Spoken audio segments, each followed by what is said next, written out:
Hi guys, I'm going to share with you the best almond milk ever. Honestly, it's super delicious, very creamy. So I use almonds and I soak them in water at least 4 hours, and then I take the skin off. Why I take the skin off? Because the milk lasts longer. So you can actually buy them actually already done it, but I just do it myself. It comes off very easily. Anyway, I pop it in my blender. I did about half a cup. You don't need a lot, really don't. Half a cup and some water. At first, I don't put too much water because I really want that to blend properly. If it's too much water, sometimes it doesn't blend all of it. And I blend for a good 2 minutes, even 3 minutes sometimes, but 2 minutes for sure. So it becomes really creamy.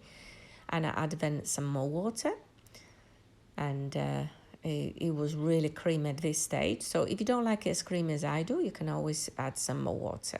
Strainer and cheesecloth, I think it's called.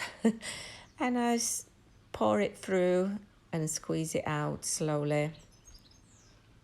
So we don't want all the bits, we don't want all the almonds. And as you can see it, I'm just going to slowly squeeze, and it just comes out. Magic, absolutely magic. How good is that? So I did that a couple times to strain all of it. It doesn't take long at all to make this milk, and it's really worth it for the taste. And voila, it looks gorgeous.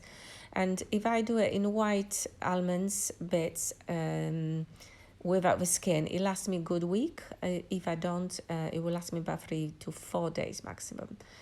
It still comes out white, by the way. So here, absolutely beautiful. I use it a lot, and I certainly use it with my granola recipe, which I will post it below. You can link it as well.